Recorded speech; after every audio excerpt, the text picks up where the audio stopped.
Hello, Star Wars fans. Welcome to Episode 3 of Journey into Legends. Today we are going to be talking about Han Solo at Star's End, written by Brian Daley. Released in 1979, Han Solo at Star's End is the first in a trilogy of books that takes Han Solo into the corporate sector. I'm super excited to jump into this trilogy. As much as I love stories about the Force and the Empire, I'm more than happy to read a book that centers around smugglers and outlaws. Han Solo has always been one of my favorite characters in the franchise, especially in A New Hope when he was still just a smuggler, so I'm excited to explore what he was up to before joining the rebellion. I've heard a lot of good things about Brian Daley's trilogy, so without further ado, let's read and review. Alright, I've just finished the book. It took me about a day and I really enjoyed it. There isn't much to talk about without getting into spoilers, so if you haven't read the book, feel free to skip ahead to the timestamp on screen. To start off my spoiler review, I wanted to talk about the many things I loved about this book. Let's start with the characters.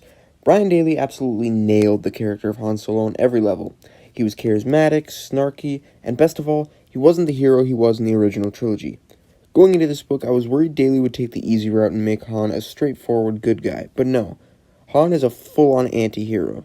He has a moral compass, but he's constantly reminding people that he's in it for the money, and he's not afraid to toss his enemies out of the airlock. One thing I love about the way Daley writes Han's character is that despite Han being a selfish outlaw, the events of the book bring out the hero in Han, foreshadowing his eventual development. Chewbacca is just as consistently written as Han, despite being the easiest character to get right. Moving on to the original characters, Bollux and Blue Max are already some of my favorite droids in Star Wars. They're super entertaining characters, and they have chemistry with Han and each other.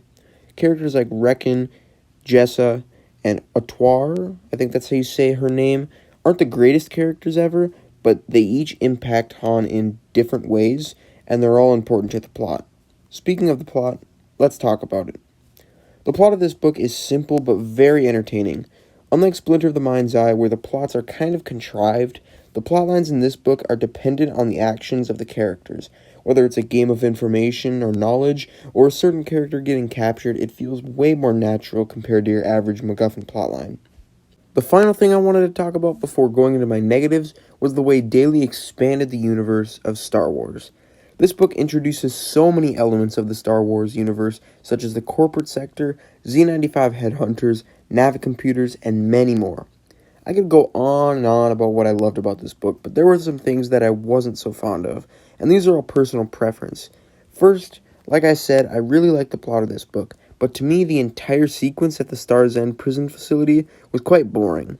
Other than Bollux fighting an executioner droid, most of that plotline was simply uninteresting. My other complaint is that the murder mystery plotline involving Reckon, Torm, and again I don't know how to pronounce her name correctly, Ep.3, was criminally underused. That side plot could have gone on for another 30 pages, and I still would have wanted more. So I had a lot of good things to say about this book, and very few bad things to say. So what would I rate it? Well, it might surprise you to know that I have rated this book an 82%. Although it was super enjoyable, and the good certainly outweighed the bad, I'm reserving the really high scores for books that truly blow me away with incredible characters and storytelling. Two things that this book doesn't quite have. So that's my review. Tell me in the comments what you thought about this book. Don't forget to like, share, and subscribe. Stay tuned for next episode where I'll be reviewing the sequel to this book, Han Solo's Revenge. See ya.